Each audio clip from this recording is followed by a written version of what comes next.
Honor, can you clarify? Sabi niyo kanina kay Senator Marcoleta, may order na kayo na tanggalin yung links. Yes, Your Honor. So, hindi sumusunod sa inyo. Do you have GCash? Yes, Your Honor. I-open nyo yung GCash mo ngayon. Nandiyan pa huli yung link. We gave them 48 hours, So- Your Honor, to take down the links. When did you order, Deputy Governor? Today, Your Honor. So, can you please, I know, sir, sa banking, very conservative, you have a very good reputation. Pero please speak very clearly to us. Diba? What you did on July 25, nag-circulate kayo ng proposal sa mga e-wallet at hinintay nyo pa yung kanilang reply.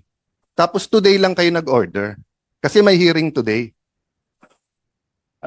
Your Honor, if I may. Hindi, kasi ang sagot nyo kay Senator Marcoleta, kulang na lang pumalakpak ako eh. Papalakpak kasi dapat talaga ako kasi at least umaksyon kayo kaagad. Kasi yung governor nyo, ang ganda ng statement, dapat daw mahigpit. Pero wala namang aksyon. You know, I will go to, I will stop there, Deputy Governor. But be very clear here kasi hindi lokohan tong hearing na to eh. Diba? Sana sinabi yung kanina, sir, it took us time and everything, but we're giving them 48 hours. Eh sinabi nyo, hindi, you ordered them na eh. Pag binuksan mo ngayon, meron eh. Hindi po ba? Seryoso, pinag-uusapan natin eh. Lokohan ba to? So please, sir, di ba, ano lang, konting pagiging forthright naman at konting ano tayo pag nag-uusap dito, di ba? Ang PAGCOR mahirapan sumagot kasi trabaho nila magnegosyo ng ano eh, ng gaming eh. That's why, di ba, we'll allow them to ano, but you get my point, sir. Okay, so 48 hours makakaasa kami na tanggal na lahat. Yes, Your Honor. Why do they need 48 hours? Isn't that instant naman? DICT, pag sinabi ko today, tanggalin nyo yan, hindi kaya ng technical ng mga e-wallets yun? So ano, balato muna, 2 more days? With the permission of our Secretary, Mr. Chair. Yes or no lang, sir? Yes, it can be done right away, Mr. Chair. So sir, why do we give them 48 hours pa kung sure naman kayo?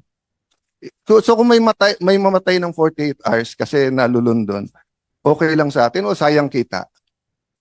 Your Honor. Hindi ko naintindihan eh. Kasi binigyan nyo since, it's August 14 eh. Binigyan nyo since July 5. You know, if you call them into the room, you are the central bank eh. So, I'm sorry, Mr. Chairman, I'm just talking in terms of from the Committee on Banks, di ba? I was briefed. Conservative, these are gentlemen, etc. But if you called everyone into the room on July 5 and everyone pumayag, the next day, July 26, wala. You come here in the day of the hearing, you know all of the cameras are here, representing the central bank, telling Senator Marcoleta, wala nang links, then nung tinignan ko meron, then we're giving them 48 hours na hindi naman nila kailangan ng 48 hours. Bakit po? Bakit tayo ganun? Your Honor, we gave them sufficient time for all of them to Sir, the ICT just said now, they can do it instantly. Wala kayong technical people sa central bank? Kayo nagre-regulate ng e-wallets eh. Or sayang yung kita nung 2 days? Your Honor, it's because of that reason to give them time to take them down, lahat sila, and also to give adequate or prompt information to the public. So for Sir, number 1, July 25 pa yung memo nyo. At pumayag sila. So alam na nila. So naghahanda na sila. Number 2, the public, sila nga ang biktima eh. Sila ang biktima. Why do they need to notice na kung gusto nilang sugal, they can do it otherwise, but they do not go to the link. Anyway, I'm taking up too much time, but sir, please, I look forward to working with you. I'm sorry, ikaw yung nandito in the central bank, pero central bank is one of the most respected institution na may political will dito. Ang monetary board is independent. So, pag sinabi yung decisive yung action, decisive tayo. Yeah. Sir, may I move to PAGCOR? First of all, may I start by thanking you na meron know your customer. Senator Cayetano, pabalikan ko lang po si BSP. Kailan mo magtatapos itong 48 hours? It starts from today. Your Kailangan po matatapos. Anong araw po yan? That's 2 days sa Saturday, Your Honor. Sa Saturday. So sa Saturday, in-expect natin na committee na ito na wala ng games dyan sa e-wallet na yan. By end of Saturday. Sa Saturday. Opo. Anong oras po sa Saturday? Umaga, tanghali, gabi? 48 hours po, so we give them until the end of Saturday to remove. End of the Saturday. So ibig sabihin, sige, pagbibigyan kita, Sunday morning, hindi ko na makita yung games sa mga e-wallets. Opo, wala na po. Pag may nakikita po ako, i-contempt kita. Pwede po. Para malinaw po tayo, hindi yung, sabi nga ni Senator Cayetano, wag mo ninyo biro-biruin na komite na ito. We have a problem. We have a crisis. Hindi po ito basta-basta. We are facing crisis, Mr. BSP, sir. And when you say, Saturday po, huling oras na Saturday, sige, pagbibigyan kita hanggang Sunday. Pag Sunday morning, meron pa pong mga games sa mga e-wallet, sir, iko-contempt ka namin. Yes, Your Honor. And we'll also take, we will sanction also the concerned BSP. Mr. Chairman, if I may, Mr. Chairman, if I may, just very short, Mr. Chairman. Right. Thank you, Mr. Chairman. I would respectfully object, Mr. Chairman, to that statements made by Central Bank in saying that they need time 48 hours to take it down, while we heard from ASEC Paraiso a while ago that they can do it right away. I just don't get it, Mr. Chairman. Forgive me, Your Honors, my dear colleagues. It is not acceptable yung answer bakit kailangan ng 48 hours. We wanted to protect the public eh. Namamatay na nga yung mga tao eh. Numbers don't lie. These facts, these reports, ang dami pang hindi nare-report, Mr. Chairman. Kausap ko lang yung isang governor sa isang probinsya dito sa Pilipinas. Sabi niya, halos araw-araw may nagpapakamatay dito, pare. Bakit di natin ma-stop? Again, Mr. Chairman, I'm really sorry. It is not acceptable yung binibigay na sagot kung bakit hindi natin mai sara ngayon kung kaya naman. Ngayon, if there's another answer, Mr. Chairman, that would convince this representation na bigyan pa rin ng 24 hours, sige ho, I will agree. But right now, the answers being given to us, Mr. Chairman, hindi ho acceptable. Sorry. Thank you. Mr. Chairman. Thank you, Senator Villanueva. Yes. Sandali lang po, Mr. Chairman. We'd like to clarify the statement of the BSP representative because very important po yan. Is your statement is within 48 hours, you will ban the apps on the e-wallets or you will ban e-wallets to be utilized by these gambling operators? That's two different things, ha? Kasi yung apps, tanggal lang yan. Ibig sabihin, walang advertising. Pag punta mo sa GCash, sa PayMaya, hindi na lalabas yun. Pero iba yan sa pinagbabawal nyo ng paggamit ng e-wallets sa pagbayad nitong gaming na ito. Let's clarify that. If you're saying the latter, which is to ban, then I am with you, I support you, and I congratulate you if you can do that within 48 hours. So let us clarify, Mr. Chairman, ano ba talaga? Yung pagtanggal lang ng advertising apps sa e-wallets or pagtanggal talaga ng e-wallets sa paggamit sa pagpusta nito mga games na ito? Mr. Chair, dito kay BSP, kay Governor. What's your name, sir? Mamerto Tangonan, Your Honor. Ba't kinakailangan pa ng isang araw na palugit? 48, ba't kinakalan pa ng 48 hours? Eh sabi nga na dito, isang pindot lang yan, tapos nawala na yung apps na yan. Ba't kinakailangan palugit? Para marami pang pwedeng tumaya? Para meron pang mga kukuha ng porsyento sa mga taya na yun? Mr. Chair, Sir, I'm may asking I him. interject? Sir, excuse me. I want him to answer my question. Senator Rafi, finish first. I want him to answer my question, Senator. Pakisagot lang po yung tanong ko. Ba't kinakailangan ng 48 hours na pwede naman gawin agad-agad? Tulad nga sinabi ni Senator Villanueva and Senator Migs, nagtataka lang kami. At si Erwin nga nagsabi, pag hindi mo makagawa yan in 48 hours, iko-contempt ka. Pakipaliwanag. Okay, mabilis lang. Anong proseso ba dapat ang ginagawa para ito ay tuloy na matanggal? So, Mr. Yung pinag-usapan Your natin. Your Honor, we provided 48 hours because one, as I've mentioned earlier, we want to give time to the BSP supervised institutions to take down those in-app links and icons to the online gambling sites. The other reason, Your Honor, is so that we will also provide time for the customers, for the consumers, to withdraw their funds from the online gaming account once they learn that we are already removing the links from the BSI mobile payment applications and websites, Mr. Chair. So within that time, for consumers who may want to take their money out from their online gambling accounts, they may do so, Mr. Chairman. Fine, Mr. Chairman, just to clarify. So what the gentleman from the BSP is saying is bawal na gamitin ang e-wallets for online gambling. We need a categorical statement from you. Bawal or tinatanggal mo lang yung app or bawal na? We're removing the in-app links po from the Not the use. websites. Not the use. Because what happens now if they want to go into a scatter or whatever game and it says there how to pay using PayMaya, GCash, nandun pa yun. So are you telling us you're just taking out the app but you're not taking out the use, being able to use that app, wallet to pay the account? Yan ang importante, sir, Mr. Chairman. Mahalaga yun, malaman ng taong bayan. So what is your answer before, I will just ask my colleagues. This is very important. Are we going to ban now the e-wallets from being utilized for online gambling payments? Mr. Chair, before he answers, because I'd like to put this in the proper perspective, this representation was the one who this morning made the suggestion, considering that the PAGCOR and the ICT has yet to do some struggling on how to regulate the online games operators.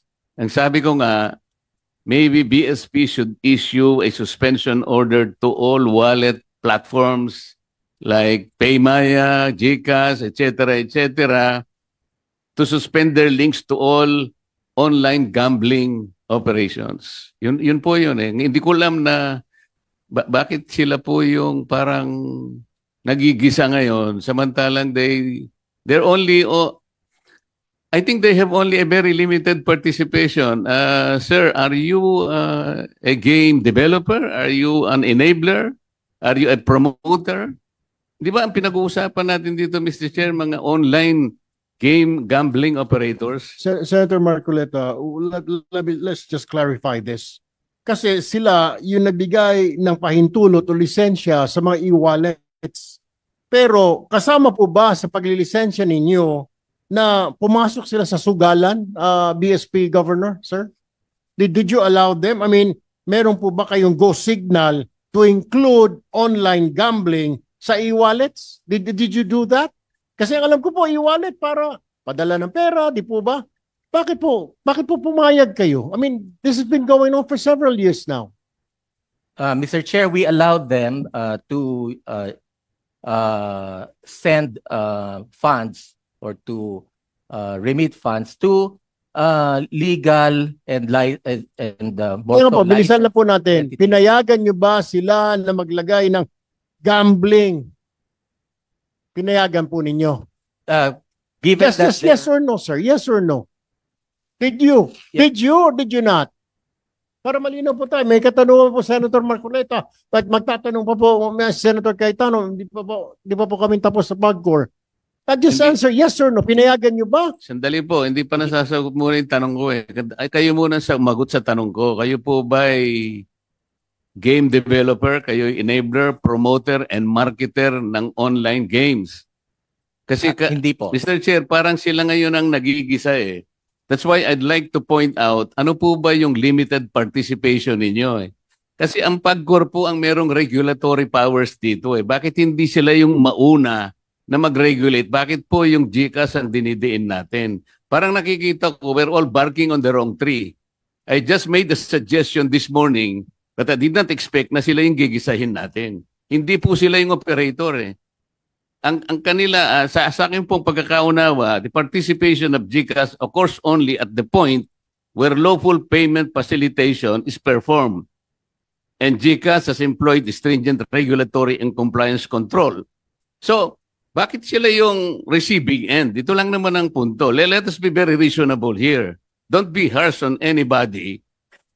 Yung PAGCOR ang uunahin natin dito. Sila yung nag-breakdown ng regulation. If they cannot regulate their own accredited and approved online game operators, at sinasabi nila ngayon dito, Mr. Chair, ang problema yung pong mga illegal. Bakit hindi po nyo puntahan ng mga platforms, Mr. PAGCOR? Ang mga platforms, kabisado naman natin kung sino-sino sila. Ito yung Google Pay. Ito yung Amazon, ito yung Facebook, ito yung Twitter. Can you not go to them in the first place with the help of DICT? Doon kayo magsimula. That's the first layer. And then go back to your legal or illegal. Tingnan nyo kung meron silang KYC measures to protect the public. Why are we frying the e-wallet? Wala po akong nakikitang participation nila sa e-gambling or whatever.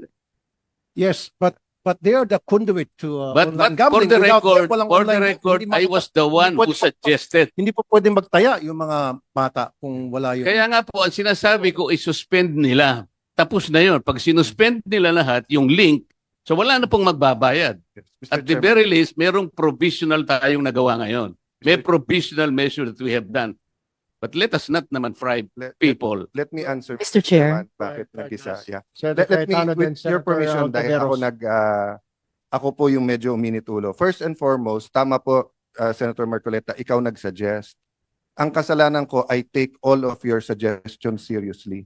Na-offend lang po ako na sinagot kasi na wala na yan, wala nang links. Samantalang nung inon ko yung phone ng aking staff, meron pa rin link.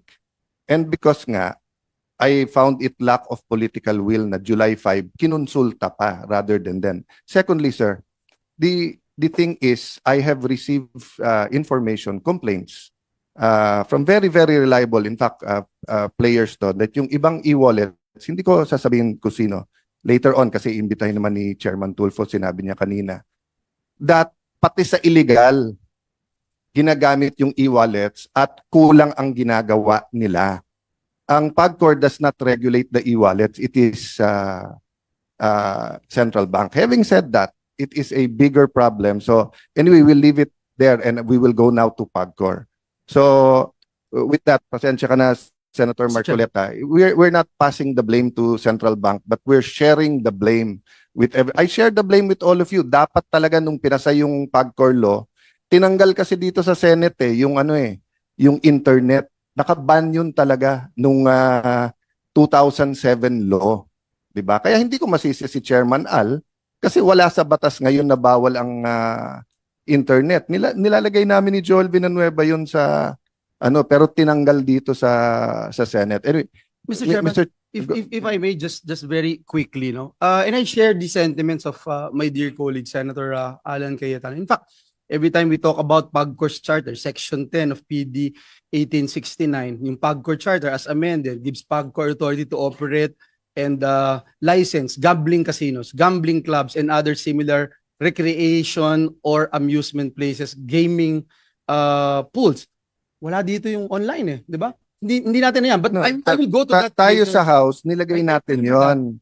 I remember Sa that. BICAM, natanggal dito sa Yes. Senate. But at that Yes. time, hindi pa naman natin alam yung Yes. apps, hindi pa Yes. natin alam yung Paymaya, Yes. GCash. I remember that, Senator Cayetano. And just to put on record, Mr. Chairman, just like Senator Marcoleta, I share the same thing. I have nothing against e-wallets, etc.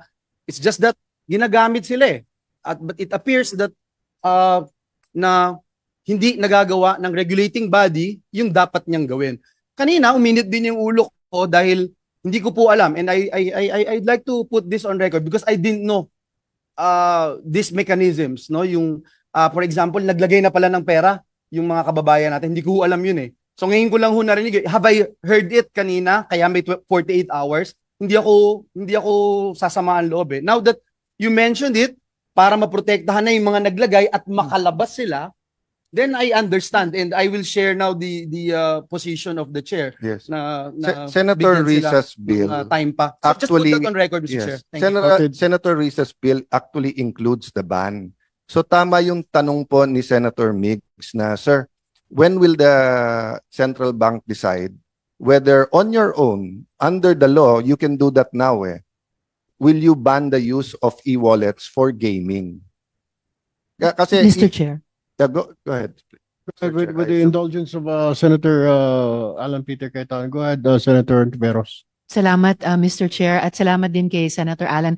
Dahil nabanggit na rin po niya, indeed, yung pagputol po, absolutely, ng link sa pagitan ng mga e-wallets at super apps at mga online gambling platforms, isa sa pinaka-importanting provision nung bill ko. Which is why also, Mr. Chair, I just wanted to manifest kasi kanina nabanggit na yung mga e-wallets. I'm really looking forward, Mr. Chair, dun sa sinabi ng chair kanina na iimbitahin din sila sa susunod na pagdinig para matanong natin. Because I believe those e-wallets, whether GCash, Paymaya at iba pa, ay may sagutin sa problemang ito ng online gambling. Salamat, Mr. Chair. Thank you, Senator Ontiveros. Go ahead, Senator Cayetano. Mamaya kasi, Mr. Chair, I will show, and yun doon ako papunta sa question ko kay Chairman Al, na sa isabong kasi nakita din natin yung difference ng may betting station at saka yung nagagamit yung e-wallets. So I'm not pressuring the central bank, sir. It's just sinusundan ko lang yung question ni Senator Migs. Have you decided or it's still under consideration whether ipagpabawal ang paggamit ng e-wallet? And let me explain why in the casino, part of know your client, 'di ba? Kapag ka nagka-gambling addiction 'yan, the family member can call the casino and can tell them, Mr. Cruz or Mr. De La Cruz or Mr. Santos has a gambling, hindi ka na pwede doon, 'di ba? And may limit din yung dala mong pera and may limit din yung ATM na pwede mong gastusin. But if you can use your credit cards and your e-wallets for online gaming, and then if it's hitting yung masa, so yung katulad ng kwento ni Becoming Filipino si Kulas, 'di ba? He was in a jeep, every stop naglo-load ng 50 pesos, 'di ba? So, yes sir, hindi kayo ang operator, pero if it's just like banks. Why do we have the anti-money laundering law? Hindi naman yung bangko ang naglo-launder pero nagiging conduit ng laundering. Kaya kapag may bangko na nag-launder ng ngayon, ipipinalize nyo. So kung nagiging conduit ngayon yung e-wallets, sa laki ng kita nila, they don't need this. This is just additional transaction to them. Sir, baka yun so just answer that question, but in the next hearing, can you give us data sa kita ng e-wallets? How much ang kita nila yung day-to-day transactions, whether kuryente, tubig, grocery, in general, at magkano yung sa online, sa gaming, di ba? So is the central bank considering that or hindi na? Tapos na yung regulations niya? Your Honor, the suspension of the in-house links from the mobile apps is an immediate measure while we are finalizing the so you're discussing regulations on regulating so you're use of discussing payment that part services. kasi mas mabigat nga yung part na yon, whether they can use it or not. Yes. And I assume you'll be monitoring this hearing and the inputs para makita nga yon, no? Yes. And you will include credit cards. Can you include credit cards? Yes, Mr. Yes, Yeah, Your Honor, kasi- that credit cards are included among those that we will prohibit to use to Yes, kasi pag pay tinanggal for. mo sa Paymaya, GCash, tapos magkaroon naman ng site ang Visa, Mastercard, American Express, ganun din lang, di ba? Okay. So, Chairman Al, dahil maraming magtatanong, no, yung una kong punto kasi dun sa physical casinos nga, may opt-out ang mga city . So whether Tagaytay yan or Batanes or di ba? Pero dito sa online, yun ang problema namin. One, wala naman distance from the church and the school. So theoretically, yung guardian ng school can be in the CR pag walang nakatingin at naglalaro. Ang church, pwedeng nagpe-praise the Lord kami, yung pala yung katabi namin, tumama na pala sa bingo or sa scuttle or whatever, no? So, are you studying this regulation? Oh, so if a city wants to opt out of online, can we ask the ICT to take out the online from our city? I'm just asking, have you considered it? If not, I know that you will have to discuss it. We are considering, Your Honor, the possibility of placing bets in betting stations only. Pinag-aaralan po namin pangkasalukuyan yon na kung halimbawa po imbis na dito ka tumaya sa iyong telepono, kayo'y kailangan pumunta na lang sa isang para pong sa Sir, karera yung off-fronton. Yeah. So isa po sa tinitingnan namin yon. Ang tinitingnan po lang namin na konsiderasyon talaga yung ano yung mawawala sa merkado. Doon po sa binanggit nyo, gusto ko rin pong idagdag na rin, Senator Cayetano, Your Honor, na ang PAGCOR po hindi pinapayagan na gumamit ng credit card ang sino man sa pagtataya. Yun po, maski sa online, bawal po yun. Hindi po natin, kasama po sa regulasyon yun, hindi po tayo pumapayag na ang credit card ay magamit nila na pambayad sa kanilang pagsusugal online. Thank you for that, Chairman. And with my colleagues here, I still going for the ban, but just in case ang decision, no?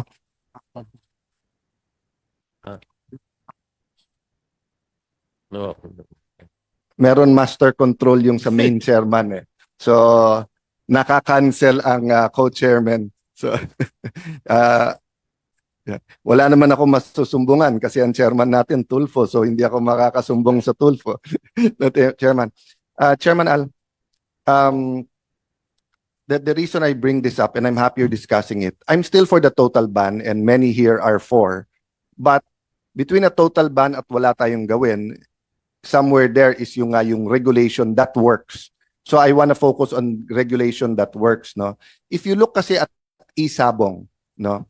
It was really the online component at isa sa lumaki talaga ng husto yung GCash. PayMaya was bigger than GCash before Isabong, no?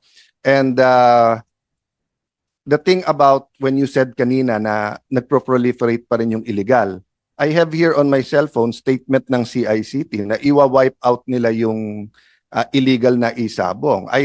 If you can wipe out illegal Isabong, then you can wipe out the other illegal. But I agree, Asek Aboy, I don't wanna put you in hot water and I want to put in context. Umami naman sila na cat and mouse. Kasi nga, pagka illegal, they'll change site, di ba? Even sa e-wallet, di ba? So, pagka legal at pwedeng gamitin yung e-wallet, diretso doon. Pag illegal, you'll have to keep reporting kasi may sistema sila na kunwari iba yung corporation para mag-appear doon sa bill, hindi siya gaming site.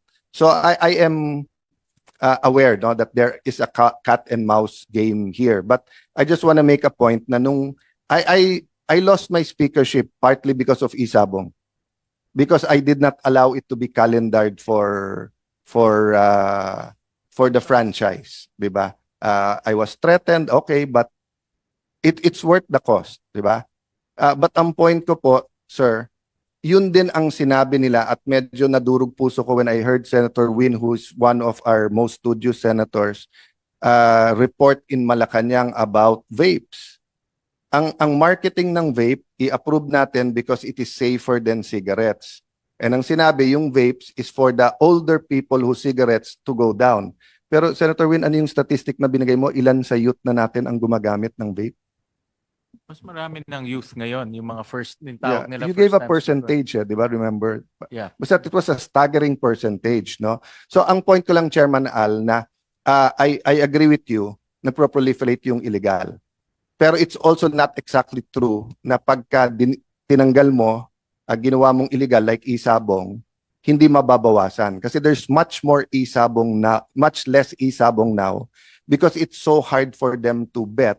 And secondly, pwedeng mag-cat and mouse kung live yung sabong. Kung hindi naman live, hindi ka basta-basta tataya Kasi kung replay, parang kay Manny Pacquiao yun. Ba't ko, di ba, para kang, alam mo ng draw eh. So sa draw ka tataya, hindi sa sinong mananalo, no? But, maybe I'll stop there kasi Chairman Al has been saying that meron na sila. What I want to hear, Chairman Al, is ano yung mga dinidiscuss yung regulation and whether it will work or not, di ba? Opo. But I will, if you're gonna answer others naman, I'm willing to wait for that naman. Or if you wanna answer that slightly, no? Doon po sa katanungan kanina ni Senator Marcoleta, nakikipag-ugnayan na po kami ang PAGCOR sa DICT at sa CICC. At siguro po maya-maya mag-uulat ang sekretary ng DICT. Sumulat na po sila sa lahat po nung tinutukoy ninyong mga iba't ibang mga social media services. At siguro po magandang sila na makapagpaliwanag kung ano po ang nangyari, ano ang sinulat nila at ano po ang naging mga kasagutan. Pero tinalakay na po namin, Senator Marcoleta, yan. Meron na po sigurong 3 linggo ang nakalilipas at may positibo rin po yatang mga kasagutan ang DICT at ang CICC maya-maya. Doon po naman kay Senator Cayetano, ano po ba yung mga measures na namin pinag-aaralan sa pangkasalukuyan? Una, talaga pong ang mabigat na kalaban natin sa pangkasalukuyan ay yung mga illegal. At harap-harapan po, sila yung mga nagbabayad ng malalaki advertisement, maging sa airport, kinukuhang endorser, iba pa yung mga politiko, talaga pong mga illegal sila at wala kaming magawa. Pero nakapag-ulat na po kami ng 11,800 na website na illegal at to the credit of DICT, NTC at saka ng CICC, meron na pong 7,800 ang kanilang Sorry, Chairman Al. Opo. When you take them down, etc., are we filing cases? Are we jailing them? Kasi as I said kanina, sa amin, Caracruz lang, hinuhuli ng polis. Opo, sa amin po kasi wala kaming authority. No, but Kaya the po, PNP... Opo, rini-refer po namin, Senator, sa DICT, sa NTC at sa PNP Cybercrime. Doon po naman, gusto kong ipalam nga, sa 11,800 na namin pong na-report na sa kanila, kulang 8,000 na po ang talagang nakat nila. Pero meron pong ipaliliwanag din nila mamaya, kung halimbawa today ay Worldwide Gaming 1, bukas po Chairman Worldwide Erwin, Gaming. Chairman Al, last Opo. point ko na lang Sige to po. ha. Kasi sanay na tayo na pagka may major crime, parang ganito sa amin, nandyan kung sino man sa PNP or DILG na sa kaliwat kanan yung mga hinuli. Isa lang sa mga illegal na yan sa PNP or with PAGCOR, hulihin nyo at ikulong nyo. Sunod-sunod na yung iba. Pero pag sinasabing klino-close lang pero wala tayong presentation na talagang full force of the law, no? So let me stop there kasi nga marami. Salamat. Before you Thank you, answer, Chairman Tenko, I would just like to remind our resource person, particular PAGCOR, kung pwede po iklian nyo rin sagot. Sa mga kasamahan ko po naman, question na po tayo ngayon, do not make any manifestations, and then you have to direct your questions sa PAGCOR because defer muna asking other agencies para mapagbigyan po lahat sila. And then with the indulgence of my colleagues, Senator Raffy has an appointment outside, so he wants to ask one question, kung papayag po yung mga kasamahan natin. And then after that, maybe Senator Win Gatchalian, are you going to deliver an opening statement, Sen? Sabay ko na lang sa questions. Of course. Go ahead. With the indulgence, Sa akin everyone. kasi, Go ahead. one question only and answerable by yes or no lamang. Wala na iba. Pero bago dyan sa question ko, next time siguro PAGCOR, pag gumawa ka ng presentation, dapat timbang. Yung presentation yung ganawa, puro yung mga kinikita ng gobyerno, sino mga nakikinabang sa mga agency ng gobyerno. Bakit hindi rin kayo gumawa ng survey kung ano yung social effect, yung social harm, para matimbang ba? Malaman ng taong bayan kung ano ba talaga ang sitwasyon. Right? Okay. Yes po, ito nga- tama po kayo. Yes. Okay, good. Now, ito, yes or no? Will the Philippine economy come to a standstill pag tinigil natin online gambling? Yes or no? Hindi ko po masasagot na. Yes or no lang? No Or- naman, no po, no. No. Okay, good. Now, will the agencies mention na nakikinabang sa revenue ng last na, sa revenue na nanggagaling sa online gambling, will it stop operation and it can no longer operate? Yes or no? Yes. It will stop? It will stop po at yan po ay... Yung PhilHealth will stop their operation kung hindi na Hindi makakatanggap? po, yung PAGCOR po ba ang tinutukoy ninyo? No. The agencies that are getting recipients of PAGCOR revenue from online hindi gambling, ko po will they kasi- stop operation? Yes or no lang? Ang palagay ko po hindi naman. Thank Pero you. sa PAGCOR po, No, yun lang. Huwag mo na sagutin pa. Opo, No. salamat Okay, thank you. That's all. Thank you. Mr. Chairman, again, point of information, hindi nga natatanggap. Kaya sure tayo tuloy-tuloy pa rin. Kasi Oo. kung natatanggap Ma- it's not, and when I have my turn, I will ask more questions about that. Senator Pia, may I just answer? Opo, salamat po. Go ahead, Senator Villanueva. Thank you, Mr. Chairman, dear colleagues. Good afternoon na po sa ating mga kasamahan dito. I have some questions to PAGCOR, and Chairman Al has been a good friend of this representation, may kababayan from Bulacan, but we already agree with each other to disagree when it comes to gambling kasi ever since naman anti-gambling po tayo, legal man o illegal. Yung isang question ko lang po, isa sa mga question ko, yung beneficial owners po ng online gambling platforms, may mga binanggit kanina si Senator Marcoleta, yung mga beneficial owners ng online gambling platforms are sa inyo pong pagkakaalam bilang PAGCOR at state regulator natin, hindi po ba sila associated with laundered Pogo money? Kasi marami na po akong narinig tungkol dito na yung Pogo funds, Pogo money, dito na ngayon na china-channel, no? And I'm still not done with my research, pero malapit na, Mr. Chairman, I'll share this with the committee, na itong mga owners na ito ng online gambling platforms ay nanggaling po at associated dito sa mga laundered Pogo money. Do we have a information about that, Chairman? Senator Villanueva, sa akin pong pagkakalam, yung pong malalaki lalo na ay hindi po associated sa Pogo. Maliwanag po yon. Dahil Malalaki po. But, yung malalaki po. but Maski yung, I'm not sure, Mr. Chairman, whether or not may nakapasok or associated po sa Pogo. sa pagkakaalam ko po talagang halos wala. Wala.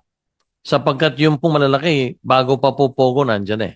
Apo. Yung mga nabanggit na iba ni Senator Marcoleta. At yung But this is, you're talking about the legal. Illegal po, legal. Kaya nga. So yung you're illegal not po talking- kasi, Senator, Because you wala have- po you ako don't have any impormasyon. idea. Opo, pasensya na po kayo. But again, Mr. Chairman, would you be surprised dun sa illegal na ito ay Pogo laundered money?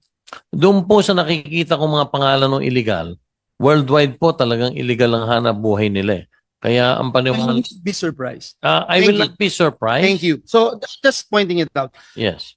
Another thing, Mr. Chairman, paano chine-check ng PAGCOR that your special class of business process outsource, yung tinatawag yung SCBPOs, are not being used to camouflage online gambling? May mekanismo po bang ganon when you do that? Meron po, Senator.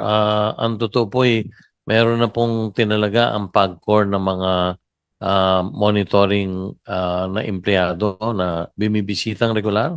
At yun po, natitiyak ko sa inyo, 100% wala pong involved sa online gambling. Sa online gaming. Thank Sila you. po bagamat sila tumatanggap ng trabaho doon po sa mga may online gaming sa abroad or merong gambling sa abroad. Pero tumatanggap po sila ng taya, natitiyak ko po sa iyo. I just hope na within the bounds of the law yung Maliwanag po yun. Thank you.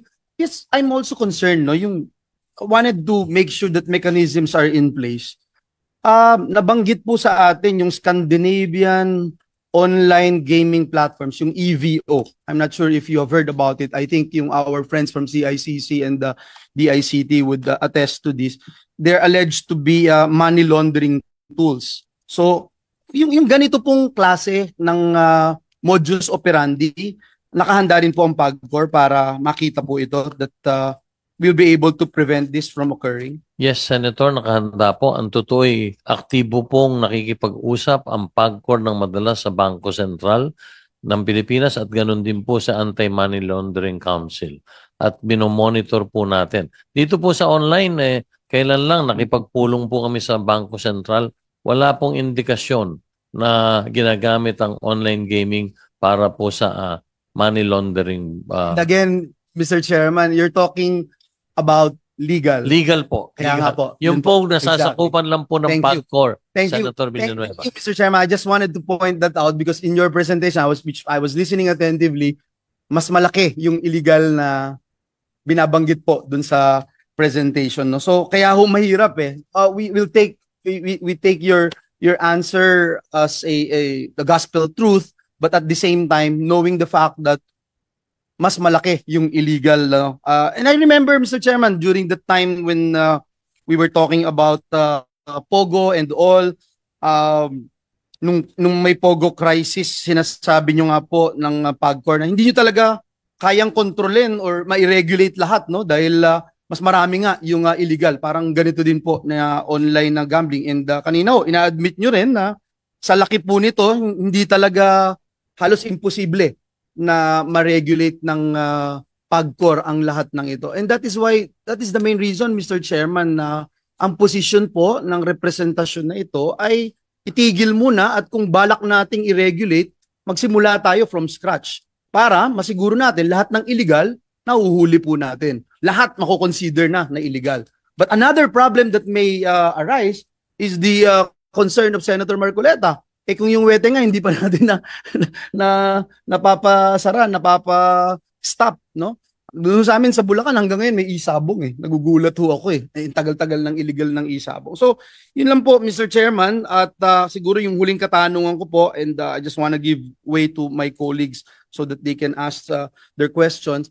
One, yung binabanggit ni Senator Pia Cayetano, yung sa PhilHealth hindi nabibigay, lagi yung reklamo sa amin. Laging reklamo din ho sa amin yung Philippine Sports Commission na hindi rin po nabibigay at kami na ho yung gumagawa. And just for the record, Mr. Chairman, personal na, alam ni Senator Pia, personal na resources yung ginagamit namin para lang tulungan yung ating mga atleta, mga bayani natin na nakiki-compete around the world. And but last but not the least, Mr. Chairman, no, yung gusto kong susugan, yung lagi kong tinatanong sa PAGCOR ito because we're all the only country in the world perhaps enjoying this dual citizenship of PAGCOR, being the regulator and operator at the same time. Saan ka naman nakakita nun na ikaw na regulator, ikaw pa yung operator? And I remember 2 years ago, if I'm not mistaken, the PAGCOR chief made mention of somehow that idea na ano na po kayo, no?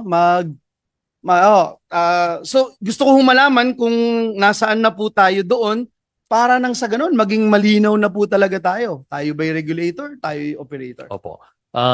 Tulad po ng nabanggit ko, humigit kumulang siguro 1 taon at kalahati na sa mga hearing dito sa Senado na nauukol sa Pogo. Isa po sa pangunahing talagang ginagawa ko ay yung tinatawag na decoupling. Dahil sa buong mundo po, wala pong kaisa-isang regulador na operator din at the same time. Maski saan po kayo mag-research. Kaya naniniwala po ako doon sa sinabi ninyo at para po sa update lamang ay naisubmit na po namin sa GCG, yung pong aming pinagre-reportan ng mga GOCC, ang lahat po ng dokumento na hiniling nila sa amin para nang sa ganun mapag-aralan na at madesisyon na kung tamang maghiwalay na ang papel na ginagampanan ng PAGCOR bilang isang regulador nga lang ba dapat or kasama rin ang bigibig. For the record, Mr. Chairman, what is your position? My position, I have said this time and again, I am for the decoupling. I am for PAGCOR only being a regulator and not both a regulator and an operator. Thank you very much, Mr. Chairman. Maraming Thank you, salamat din Mr. po, Chairman. Senator.